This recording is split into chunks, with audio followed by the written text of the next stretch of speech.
Olá a todos, sejam muito bem-vindos a mais um episódio do FDX Play, o podcast de empresário para empresário. Hoje a gente vai falar sobre um tema sensível, mas muito importante para todo empresariado. A gente vai falar hoje sobre reestruturação de empresas, tá bom? Esse episódio é um oferecimento do Souza Cabral Advogados, advocacia para empresas e pessoas físicas em âmbito nacional. Eu tenho aqui como meu co-host hoje, prazer de chamar aqui, Carlos Cabral. Boa tarde, Carlos. Boa tarde, Gabriel. Boa tarde, Bruno. Vai ser um prazer a gente estar podendo explorar um pouco do conhecimento do nosso convidado, né? Ouço muito falar positivamente do trabalho dele, então acho que vai agregar bastante para quem puder assistir aí o nosso episódio. Perfeito, Cabral. E como o Cabral já adiantou aqui, hoje a gente tem um convidado ilustre, especial, é o Bruno Gameiro. O Bruno ele é sócio fundador do Gameiro Advogados e um especialista na área de reestruturação de empresas e endividamento. Tá bom? Tudo bom, Bruno? Boa tarde. Boa tarde, Gabriel. Boa tarde, Cabral. Um prazer estar aqui. Muito honrado pelo convite da FDX. Espero contribuir para desmistificar um pouco algumas questões que envolvem reestruturação, especialmente reestruturação de dívida de empresas com vocês. Perfeito, Bruno. Para a gente dar o pontapé inicial aqui na nossa conversa, e que ela seja assim, de uma forma bem leve, né, assim, bem tranquila para que o empresário consiga compreender, fala para a gente um pouquinho da tua trajetória, né, o que te trouxe até aqui, né, até hoje você se tornar um dos maiores especialistas nesse segmento. Bom, é curioso, né? Na cadeira do direito, o Cabral sabe muito bem, a gente sempre fica se preparando para a prova da ordem, né? A prova da OAB. E eu tive a oportunidade de fazer a prova da ordem exatamente quando houve a mudança da legislação sobre reestruturação de dívidas empresariais. Aí envolve falência, na época era concordata, hoje recuperação judicial, etc.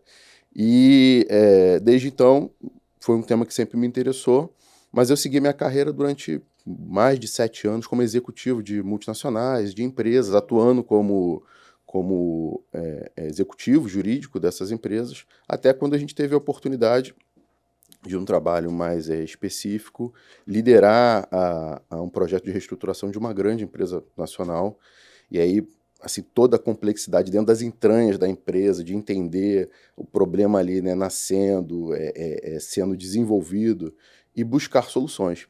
E nessa oportunidade eu tive um gatilho, vai fazer 10 anos esse gatilho, que foi de largar a carreira executiva e abrir meu escritório. Até então não tinha trabalhado como estagiário em escritório de advocacia, e decidi abrir um escritório voltado para ajudar empresas em dificuldades, empresas em crise, e especialmente médias e pequenas empresas. E aí a gente está há 10 anos aí hoje, alcançando 1,5 bi em dívida reestruturada, né, em projetos aí bem sucedidos, conduzidos com uma equipe aí com mais de 12 advogados, um escritório já bastante estabelecido e referenciado aqui no Rio de Janeiro.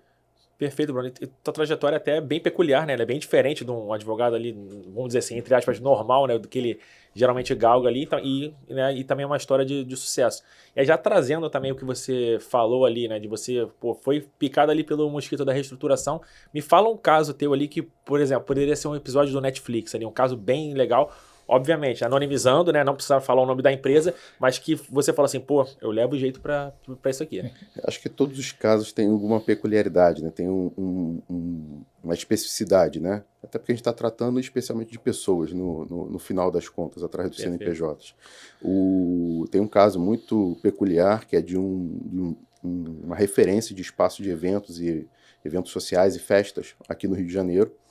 Esse espaço sofreu uma dificuldade na liderança dele, o sócio estava muito doente, precisou se afastar, chegou um aparente investidor e tentou tomar a empresa de assalto.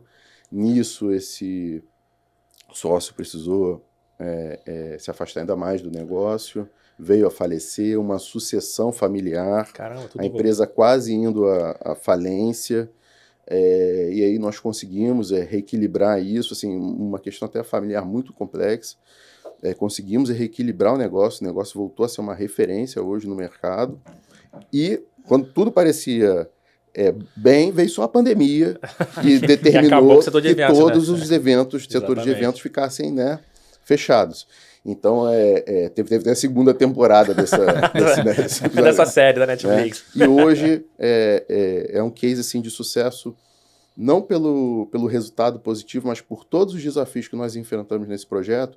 Hoje a empresa está saudável, gerando quase mais de uma centena de empregos, voltando a ser uma referência no mercado, isso é para a gente muito enriquecedor, muito gratificante.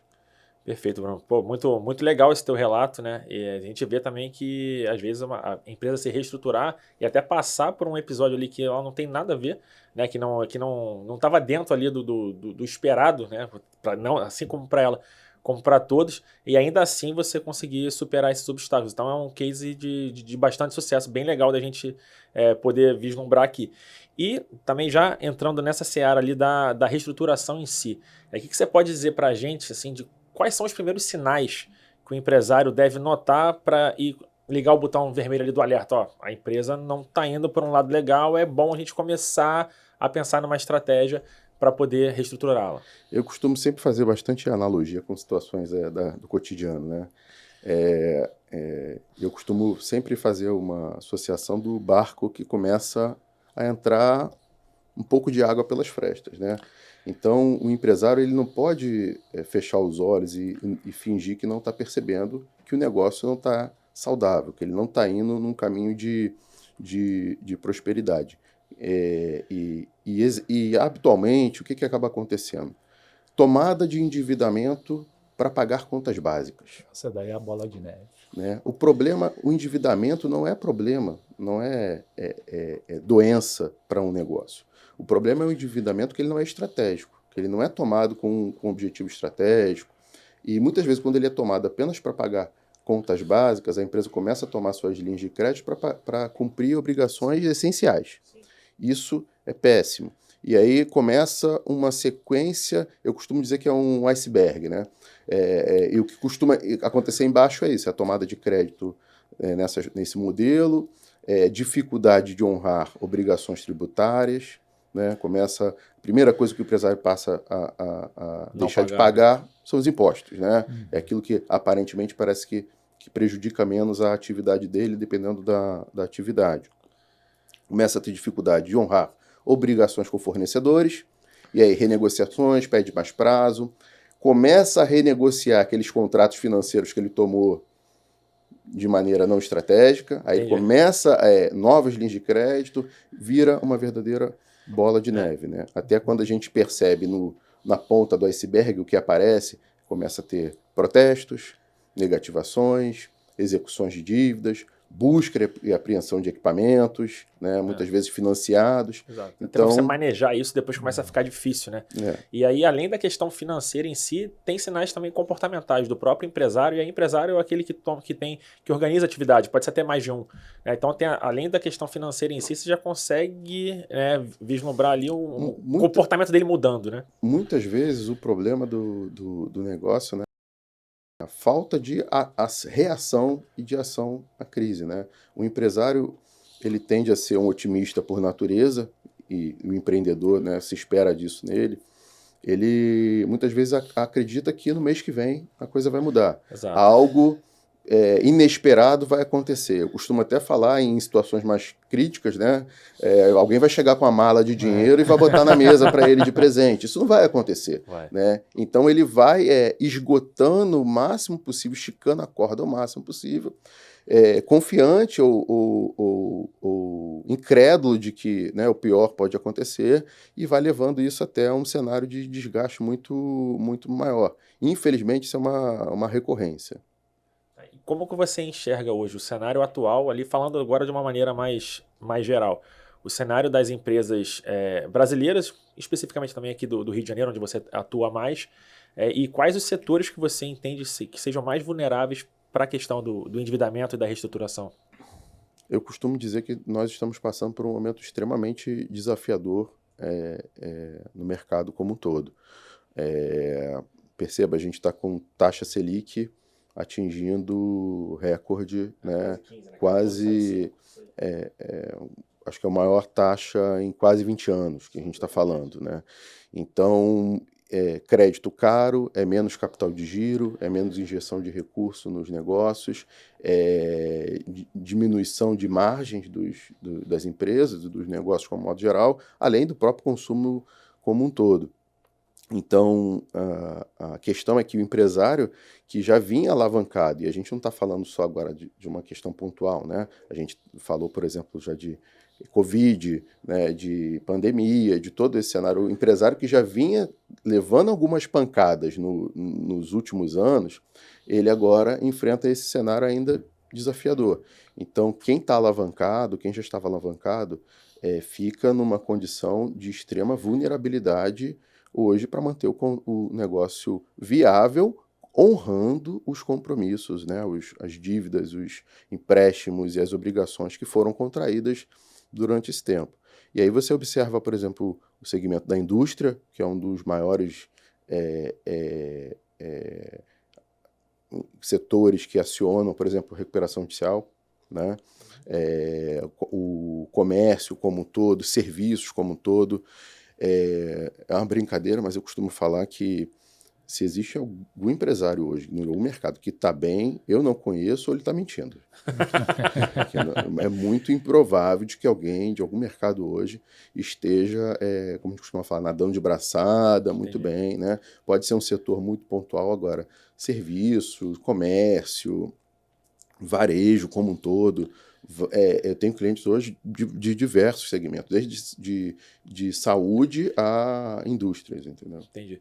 E até pegando esse cenário que a gente está hoje de taxa de juros muito alta, então até vamos supor, para um empresário pensar numa expansão, ele vai ter que pensar nessa expansão ali com capital próprio, porque hoje você pensar numa expansão tomando crédito é loucura, é bem difícil. E você acabou de falar, pensando num cenário que já tinha bastante gente alavancada, ou seja, já estava ali com a água no pescoço, você pensar num cenário ali de robustez, ali de pujança mais à frente é bem desafiador. Então, assim, só se o negócio tiver uma margem bastante alta e o empresário lá atrás, né, ter se capitalizado de uma maneira adequada, o que a gente dificilmente a gente vê, né? Até porque a gente está sempre matando um leão a cada dia e fugindo de dois.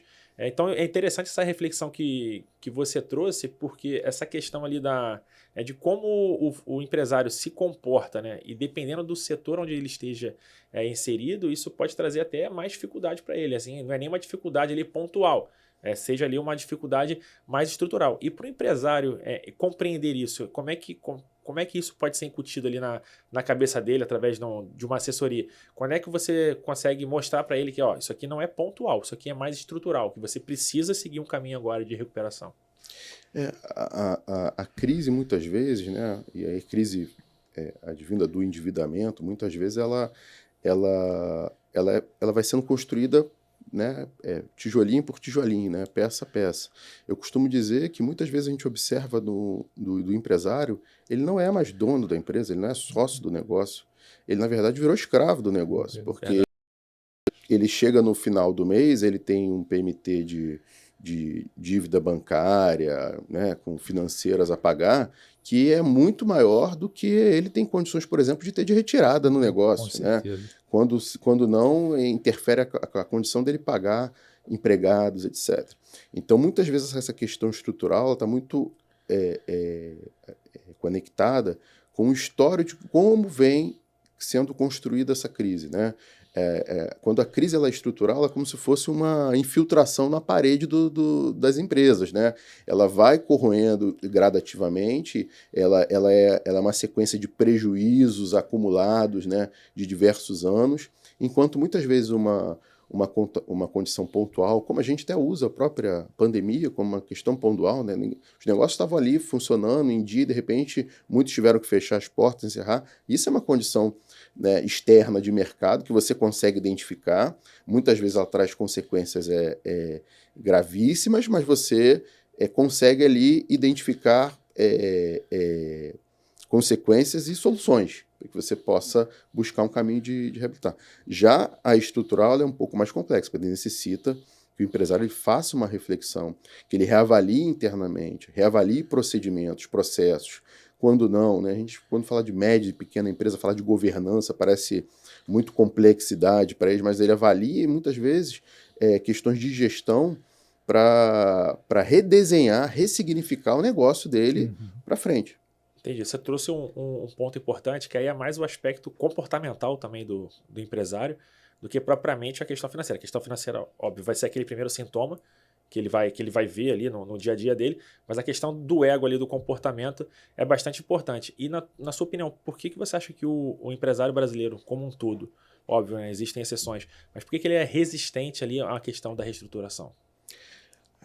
O que acontece muitas vezes é quando o empresário ele precisa reconhecer que ele está em crise, né? É uma situação que é reconhecer que algo não deu certo, né? E muitas vezes a gente está falando de empresários que dedicam boa parte da vida dele a negócios, né? Dedicam a vida, e quando ele chega a um determinado momento, uma determinada idade, e precisa reestruturar dívida, reestruturar o negócio como um todo, é um reconhecimento para ele de fracasso, o que não é verdade. Muitas vezes isso é um redesenho do negócio diante de uma mudança estrutural do mercado. Ele precisa repensar que o mercado muda também, não, né?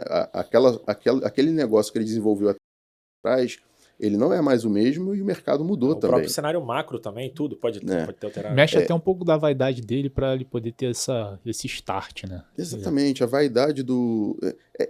quando a gente fala vaidade, parece que o empresário ele é muito egocêntrico, algum tipo, mas na verdade é o medo, é o temor do desconhecido. E o que acaba acontecendo é que o empresário, na maioria das vezes, é uma falta de cultura, de conhecimento mesmo, ele desconhece soluções para reestruturar o negócio dele, legítimas, soluções legais que garantem proteção para que ele consiga não preservar o seu negócio, a sua empresa, o seu CPF. É preservar empregos, é preservar a geração de renda, é preservar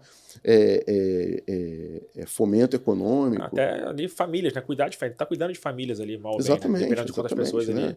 Eu já tive situações de empresários, tem clientes meus que tentaram suicídio. Caramba. Por causa de dívida empresarial.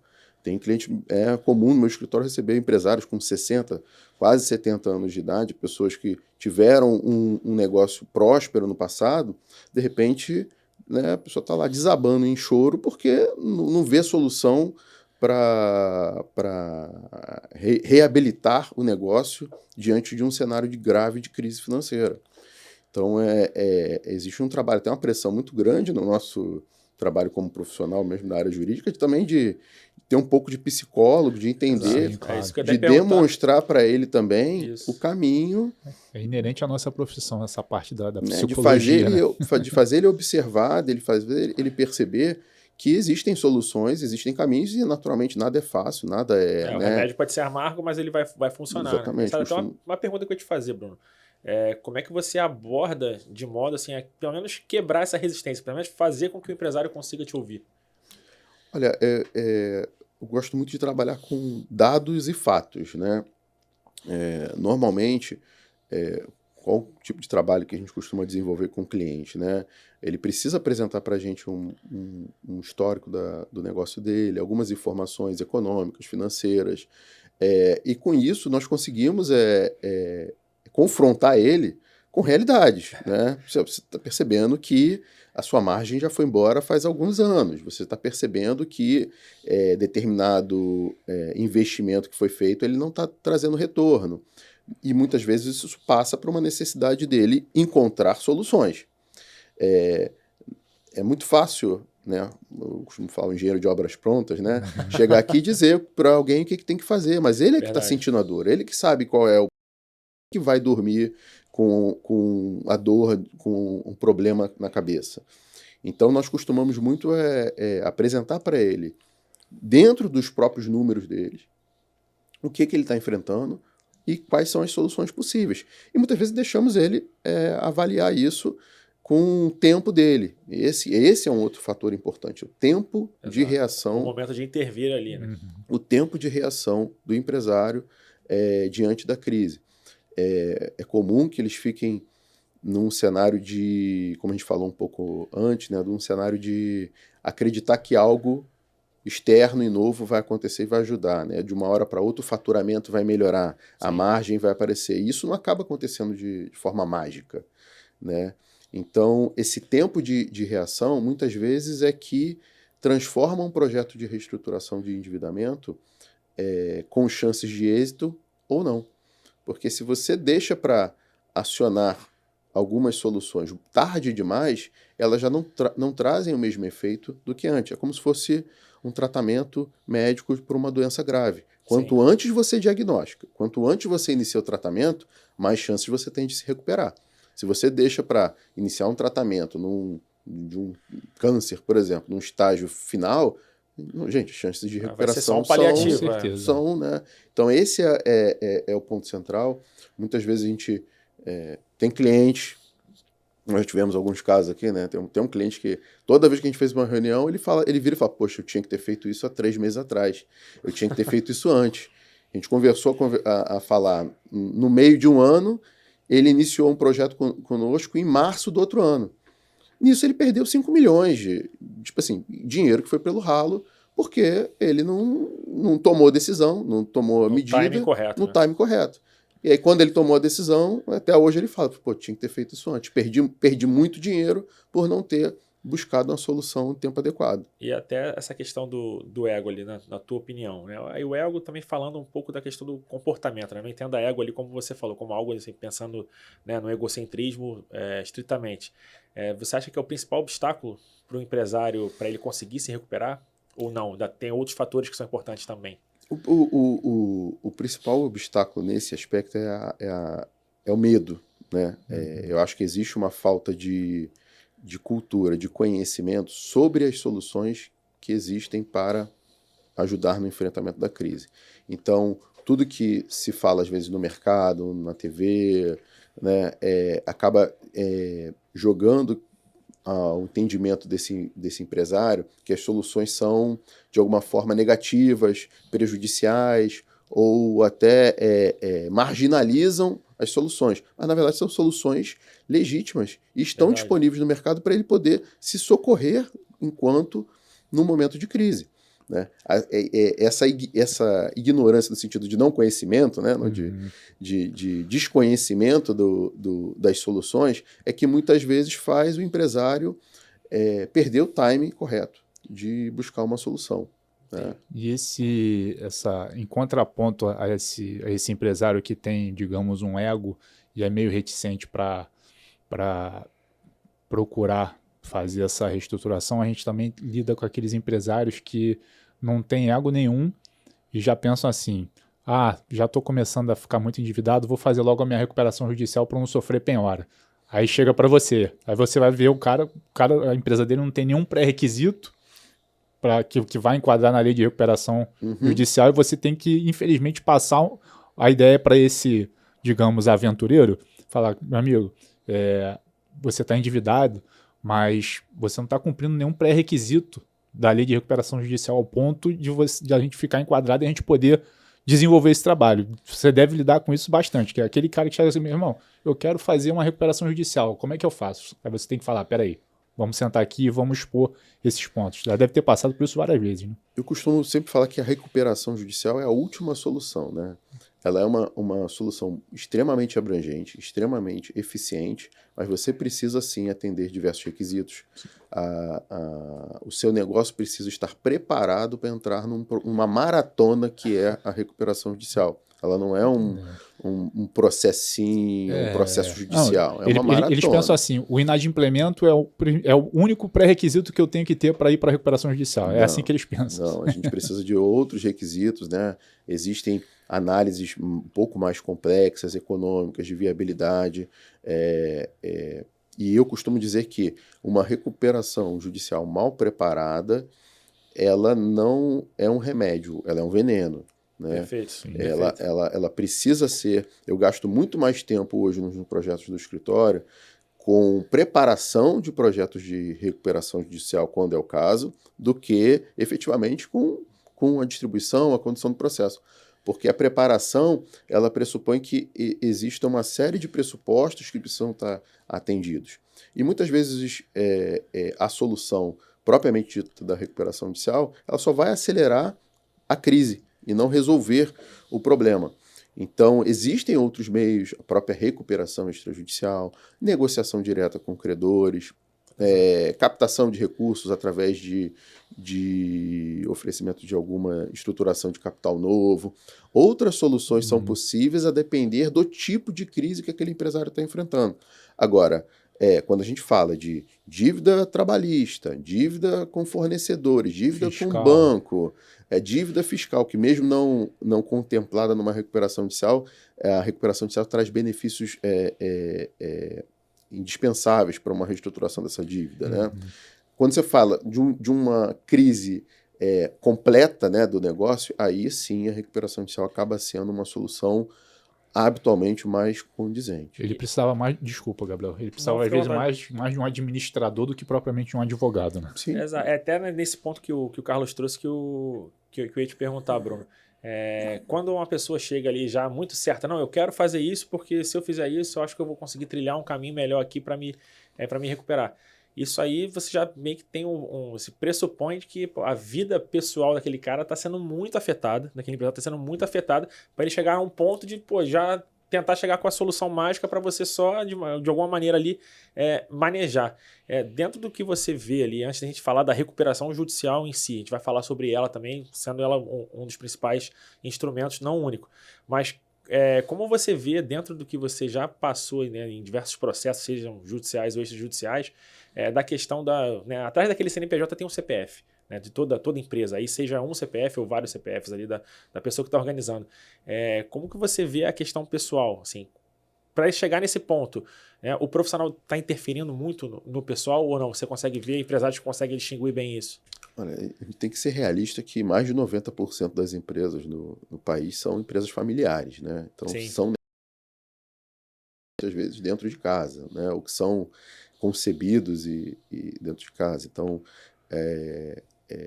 o maior elemento de sucesso em projetos de reestruturação, é claro que o empresário ele precisa de uma fortaleza psicológica muito grande, mas a família eu acho que é um elemento assim, fundamental no ponto de vista de suporte a um projeto de reestruturação. É muito rico quando eu recebo, às vezes, empresários que vêm com marido, esposa, filho, né, sentam na mesa de reunião, todo mundo quer entender o que vai acontecer, porque eles entendem que isso está afetando a vida deles no dia a dia, né? Como eu falei, tem clientes que passaram por situações familiares muito, muito graves por causa de dívidas empresariais, né?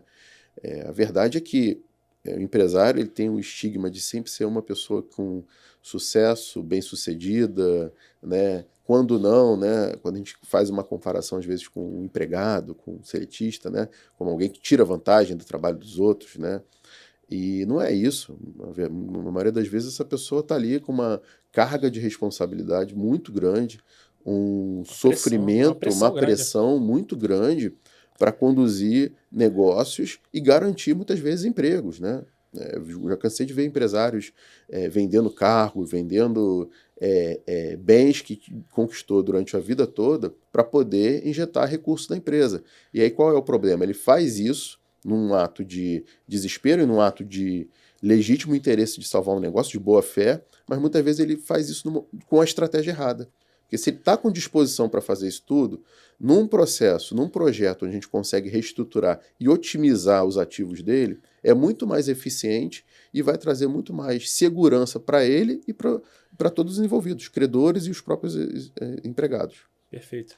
E aí também já pegando o gancho do que você mesmo falou agora há pouco quando o Carlos perguntou, você deu alguns exemplos ali de mecanismos, né, de estratégias, vamos dizer assim, que o empresário pode utilizar para conseguir se reestruturar, sendo a recuperação judicial uma delas. Mas antes da recuperação judicial, você falou também, né, de uma tomada de capital nova, de uma recuperação extrajudicial e da recuperação judicial propriamente.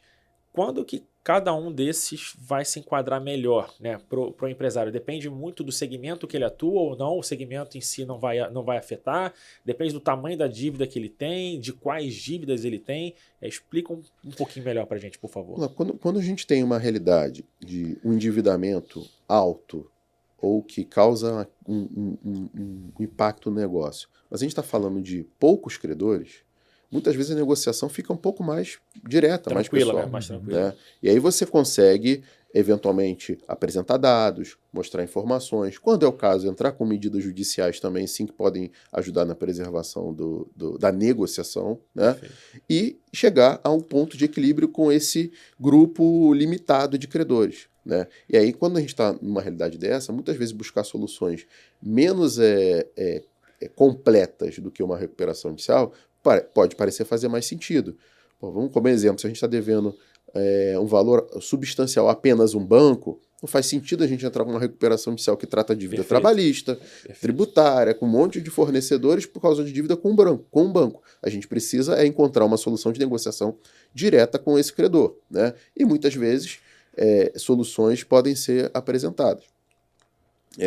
Quando o cenário começa a mudar e aí você tem uma sorte de credores extremamente complexa, cada um com seus interesses, cada um com seus vencimentos, cada um com sua realidade, e você não consegue enfrentar aquilo de maneira completa, isolada, não adianta você negociar com esse banco, porque no outro dia você está devendo outro crédito. É o cobertor curto. É o cobertor curto, né? Você vai puxar, então, aí nesse modelo, a recuperação judicial começa a fazer um pouco mais de sentido, porque você vai resolver questões, seja com fornecedores, seja com bancos, seja com empregados. Muitas vezes os empresários não sabem disso, né? Dívidas de ações trabalhistas, né?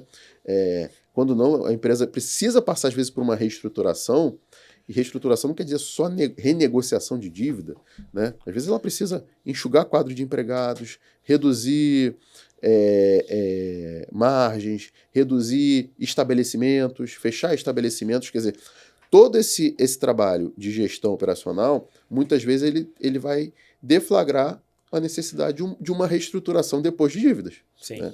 Quando você encontra um ponto de equilíbrio do seu negócio. Você pensa primeiro ali em reduzir os custos, né? O que você conseguir enxugar melhor, né? Que vai ser menos dinheiro saindo, mas né, nem sempre só isso vai ser o necessário. Às vezes você vai ter que tomar um remédio ali mais amargo. Especificamente sobre recuperação judicial, eu costumo até falar o seguinte, a recuperação judicial ela é uma solução para empresas viáveis.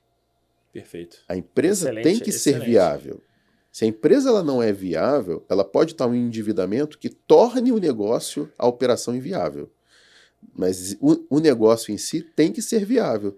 Se a gente tira a mochila pesada do endividamento, vamos pegar tudo que está em atraso, tudo que está em default, os contratos que estão a vencer, e vamos colocar isso lá fora. O negócio ainda assim é viável? Sim, então a gente pode sim cogitar um projeto de reestruturação que passe pela recuperação judicial. Agora, se ainda não chegou nesse ponto de equilíbrio, mesmo tirando toda a mochila pesada do endividamento das costas, então primeiro tem que se fazer um dever de casa de encontrar esse ponto de equilíbrio.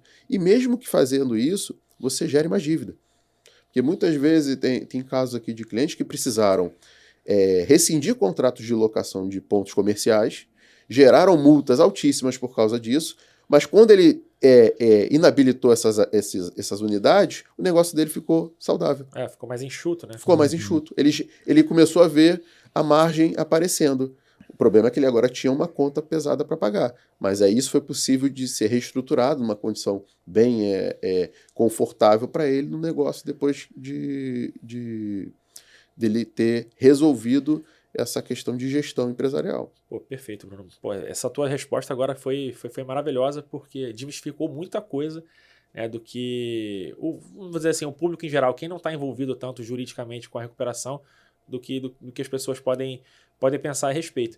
E trazendo um cenário onde a recuperação judicial seja ali o melhor remédio, né? Você até falou assim, pô, a empresa tem que ser viável para ela seguir esse caminho da recuperação. E quando que ela vai ter ali a exata noção ali de que a recuperação é para ela? Né? De que maneira? Eu sei que tem os requisitos próprios da lei lá da 11.101, mas fora isso, pensando ali no aspecto empresarial, econômico como um todo, quando que é o momento exato para você pensar e galgar o caminho da recuperação judicial? Acho que quando o empresário, se ele tem os números na mão, que isso que é muito importante também, que é uma carência, né? A gente percebe muito, ainda mais das empresas médias e até pequenas, ele não tem os números na mão, né? Ele não tem, por exemplo, balanços sendo realizados com periodicidade, balancete, né, sendo realizados. Mas quando ele tem isso na mão e ele percebe que o endividamento do negócio ele está corroendo qualquer tipo de margem, né, qualquer tipo de resultado, se você está se endividando ainda mais para pagar dívida, é a hora de você apertar o botão de alerta. É hora de você acionar a sirene. Se você, você continua fazendo água dentro do seu barco, em vez de você estar interrompendo aquilo para poder buscar uma solução, você continua gerando dívida, né? Criando dívida. Eu tenho casos, por exemplo, de clientes que, enquanto eles tinham linha de crédito, eles foram aumentando o endividamento. Eles foram tomando. Enquanto eles tinham linha de crédito, eles foram aumentando o endividamento. O problema não era a falta de crédito. O problema era que a operação dele demandava uma reestruturação mais complexa e ele estava tomando crédito para pagar empréstimos que estavam vencendo. Caramba, e até pegando esse gancho aí que você trouxe, fala pra gente um pouquinho dessas etapas, né? Pegando até esse caso concreto que você trouxe. A pessoa tinha uma linha de crédito, né? Enquanto tinha crédito na praça, ela foi tomando, foi só criando aquela bola de neve, e aí uma vez que ela, né, se insira no processo de recuperação judicial, quais as etapas que ela vai seguir justamente para ver se a gente consegue desatar esse nó e trazer a empresa para os trilhos de novo? Ótima pergunta, né? Vamos lá. Quando a gente entra quando a gente faz essa fase, a primeira parte mais importante é a fase preparatória, né? Então, quando a gente avalia e tem um diagnóstico que essa empresa, o ideal para solucionar o endividamento dela é a recuperação judicial, então a gente prepara um pedido judicial disso, que é a fase postulatória, que a gente costuma falar, que é a fase do pedido do processo de recuperação judicial, onde eu preciso relacionar todos os credores, o histórico da empresa, por que ela entrou nessa crise, e aí o que a gente conquista que a gente busca conquistar com esse pedido? Uma proteção judicial, uma blindagem judicial, que vai garantir que os credores não poderão executar as dívidas vencidas ou vincendas, né, desse devedor. Então, qual é o objetivo disso? Lembra da mochila pesada que eu falei? Vamos deixar a mochila fora do seu corpo. E aí agora você, como negócio sem dívidas, nesse momento, tem que girar sozinho.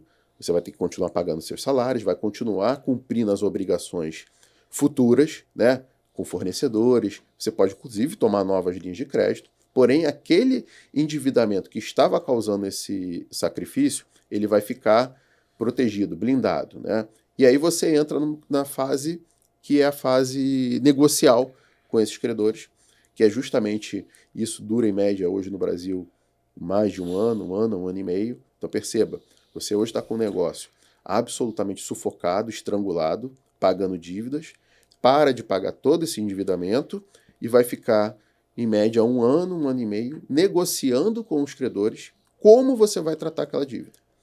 E muitas vezes nessa fase negocial, nós temos aí resultados de conseguir redução de taxas de juros significativas, deságios de 30%, 50%, tem casos de deságio de 90% da dívida, prazo para pagamento alongado, 10, Sim. 20 anos, quando não, carência para começar a pagar. Então tem projetos, por exemplo, de empresas que estavam absolutamente sufocadas há 2 anos atrás, que hoje ela cresceu, uma legal. transportadora, renovou a frota, aumentou o quadro de empregados e está agora iniciando o pagamento daqueles credores que estavam estrangulando, e não é culpa dos credores, as dívidas que estavam estrangulando o negócio no passado. Então tudo isso graças a uma negociação que é feita nessa fase. E concluída essa negociação, entra na fase justamente de cumprimento desse acordo que está sendo entabulado com os credores. Aí perceba, eu não estou falando de um acordo com 1 ou 2 credores, eu estou falando de um acordo com o universo de credores que a empresa tinha no momento que ela entrou com um processo de recuperação judicial. E tudo isso sob a tutela lá do Poder Judiciário, Tudo isso que vai chancelar a proteção judicial, né, o juízo que conduz esse processo de recuperação, de reestruturação, ele é nomeado juízo universal. Então, qual é o objetivo desse juízo? Né? Ele tem que concentrar todos os assuntos que possam impactar a reabilitação desse negócio. O objetivo da recuperação judicial é reabilitar o negócio, reabilitar a fonte produtiva e garantir a preservação de empregos, geração de empregos. Perfeito. E muitas vezes... Aí, você preservando emprego, você também preserva tributo indiretamente, né? Porque o Estado vai continuar arrecadando. Então, pelo que você está me dizendo, o papel agora seu ali, vamos dizer, né? Seu e do Carlos aqui, o do advogado, ele é muito mais um papel de negociador do que um papel estritamente técnico, correto? A atuação técnica jurídica ela é necessária nesse tipo de processo, claro, como todo advogado, mas o trabalho do advogado num ambiente de recuperação judicial ele é extremamente estratégico, né? Ele é um negociador. É ele que ajuda a conduzir o cliente em dificuldade dentro do campo minado de renegociação de dívidas. E você tem até que obedecer a lei no que diz respeito à ordem de credores, porque existem matérias que existem tipos de credores que estão em prevalência em relação a outros, né? O advogado também tem que explicar isso na hora da estruturação. Você tem que buscar, por exemplo, os créditos trabalhistas e tem um privilégio em detrimento aos outros credores, tem que ser pago num tempo menor. Não cabe ao empresário estipular quem ele quer pagar primeiro. Né? Não. E o que acaba acontecendo é que você consegue negociar isso de forma ampla com os credores. E se você não consegue a adesão de 100% dos credores, mas sim da maioria, né, de maneira simplificada aqui explicando... Isso é obtido por intermédio da Assembleia. Da Assembleia de Credores, a negociação com os credores que se conclui numa Assembleia, né, quando é necessário até, temos casos de negociações que nem precisam de Assembleia, mas quando você conclui essa negociação, se você tem um quórum que ultrapassa, em regra, a maioria dos credores...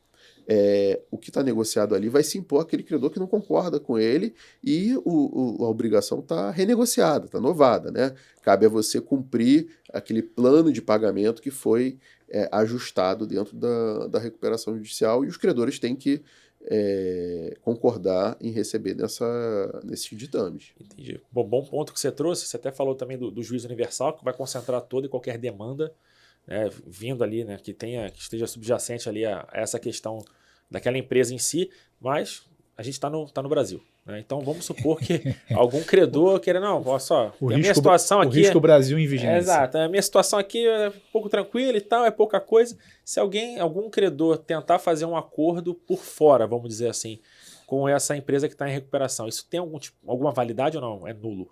Vamos lá, existem a lógica da recuperação judicial é de que você precisa dar tratamento conjunto a todo o seu endividamento. Certo. Né?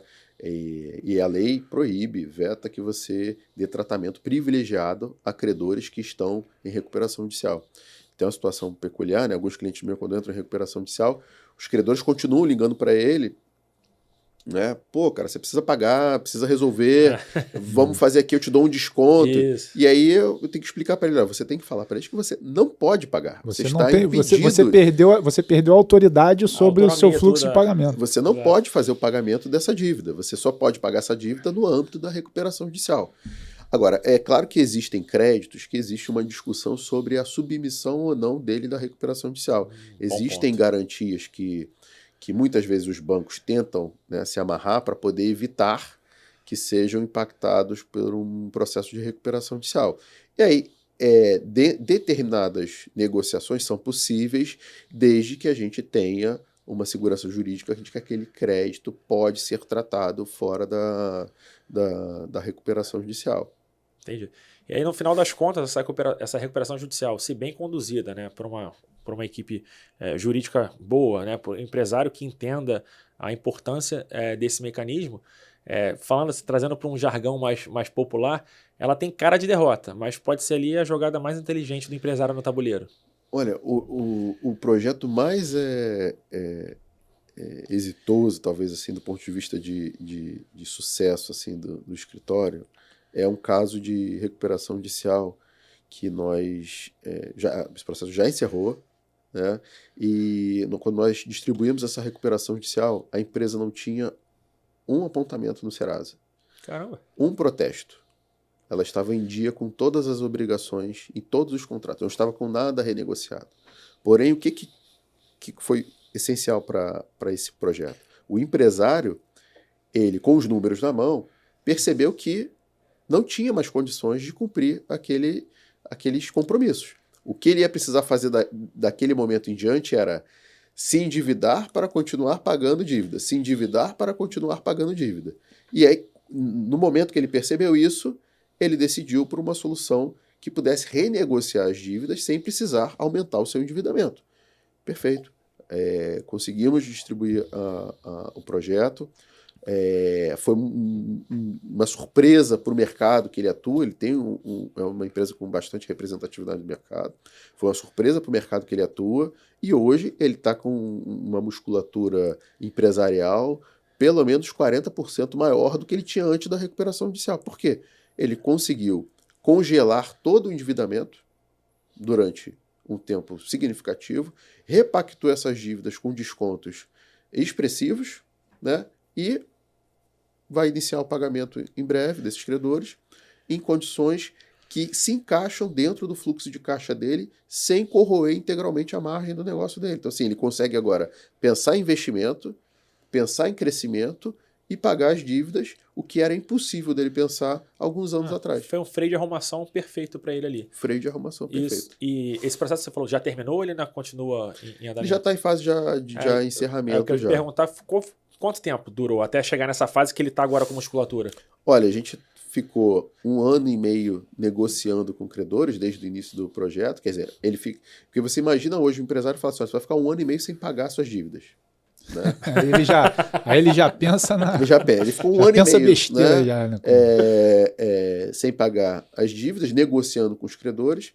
E depois que você homologa a recuperação judicial, o plano de recuperação judicial, você pode ficar até 2 anos sobre fiscalização desse processo ainda, ou seja, para verificar se você está cumprindo as obrigações do plano, mesmo que elas demorem 20, 30 anos para serem concluídas.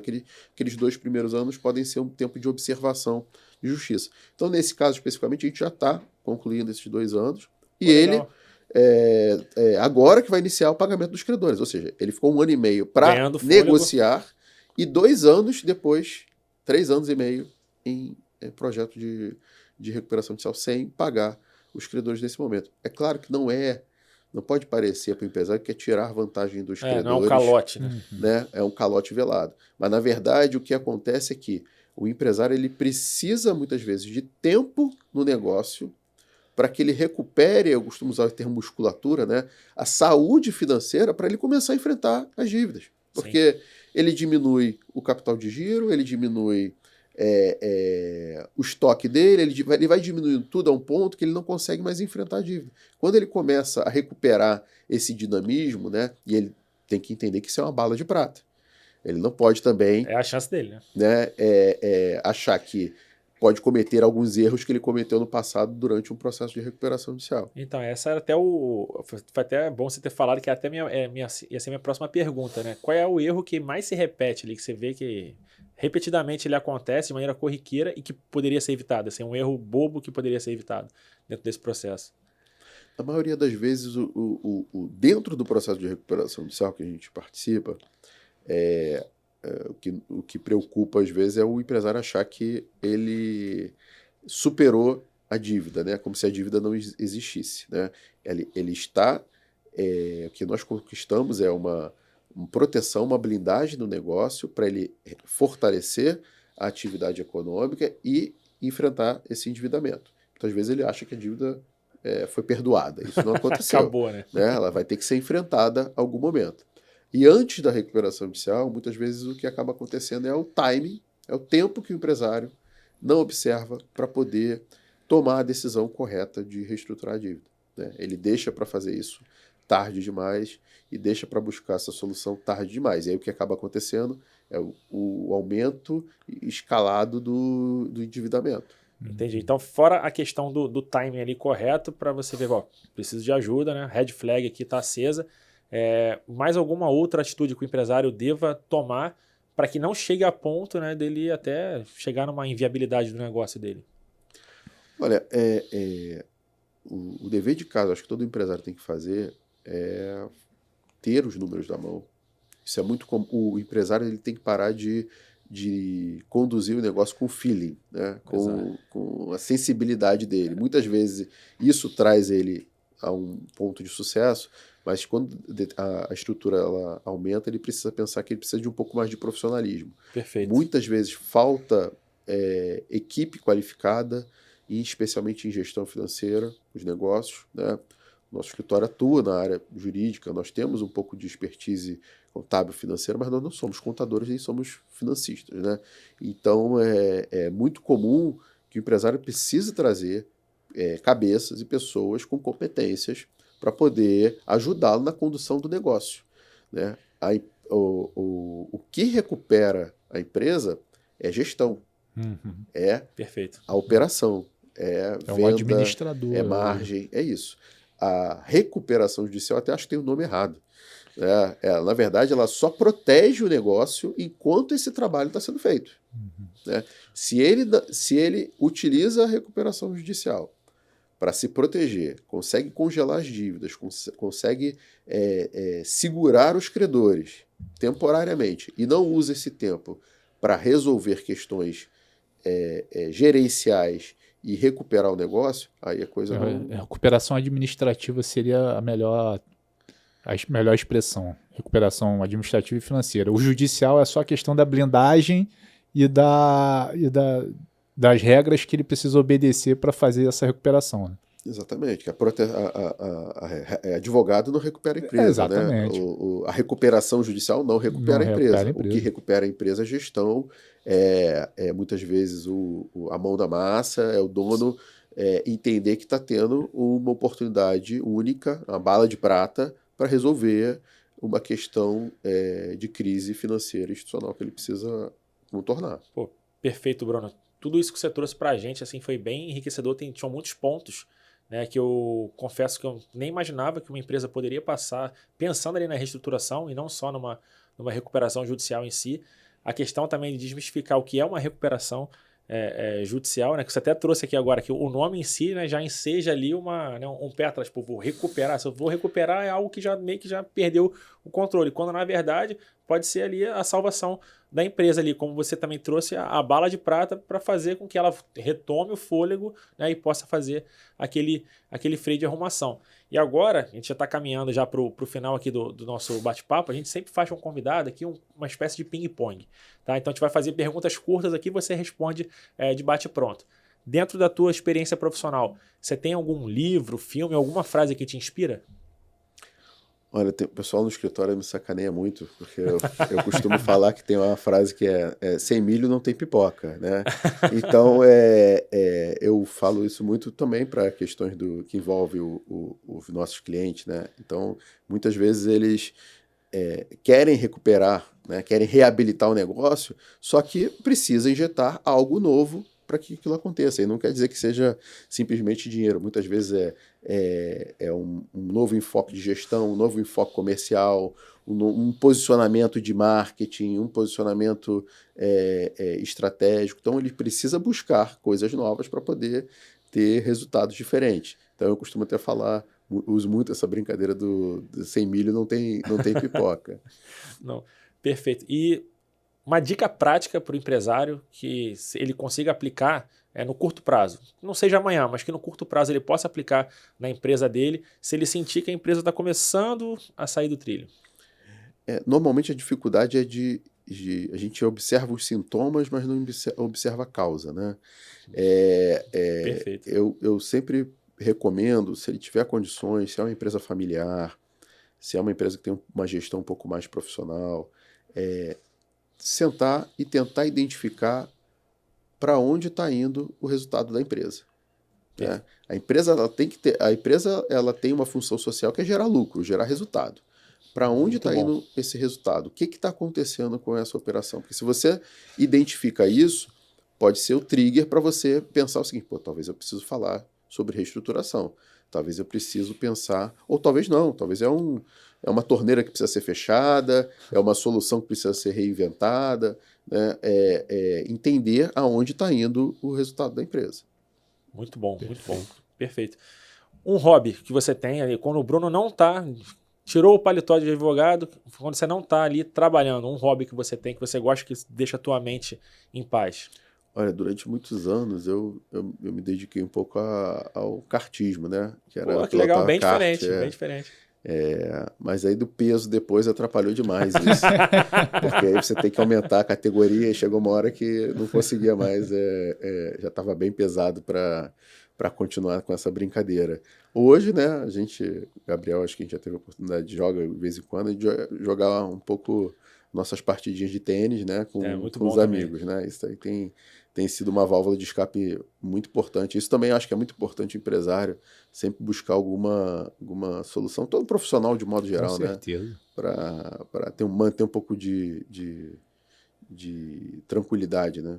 Perfeito. Bruno, para a gente fechar aqui, onde as pessoas podem te encontrar na internet? Seja rede social, perfis? Quem quiser conhecer um pouco mais sobre o escritório, né? O nosso site é www.gameiroadv.com.br, para entender um pouco mais sobre a nossa proposta de atuação, nosso modelo de atuação.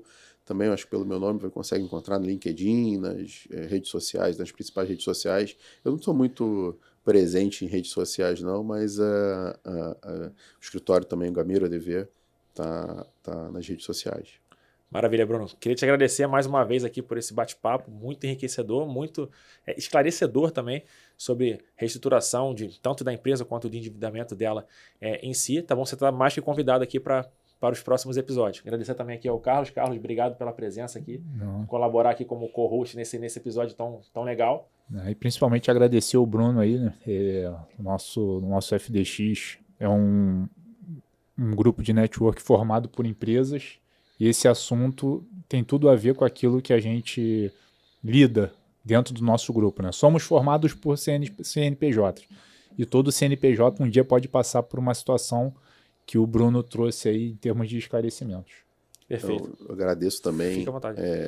Vocês, mais do que agradecer, isso é a oportunidade de começar a desmistificar um pouco, esclarecer um pouco isso para os empresários, como modo geral. Porque é muito comum de nós recebermos pessoas que desconhecem por completo as soluções e isso acaba atrasando a busca de soluções. Então, assim, agradecer a FDX, Gabriel, Cabral, a oportunidade de usar o espaço de vocês para conversar um pouco sobre esse assunto de maneira muito informal, de maneira muito leve, né? Nada juridiquês, nada pesado, né? Para entender que soluções existem. Cabe também ao empresário, às pessoas buscarem o caminho da luz, né, do conhecimento. E para não deixar passar em branco, você já está convidado a ir um dia lá nos visitar, apresentar lá seu escritório, né? Vai ser um prazer. Vai estar lá de braços abertos lá para receber você lá. Maravilha. Pessoal, esse foi mais um episódio aqui do FDX Play, tá? Hoje falando sobre um tema muito sensível e muito caro a todo e qualquer empresário. Você consegue encontrar o FDX em todas as mídias sociais, Facebook, Instagram, LinkedIn e também agora no YouTube. Esse capítulo ele vai completinho para o YouTube e todos os cortes estarão presentes no nosso Instagram, @FDX Networking em todas as redes. Tá bom? Muito obrigado e até a próxima.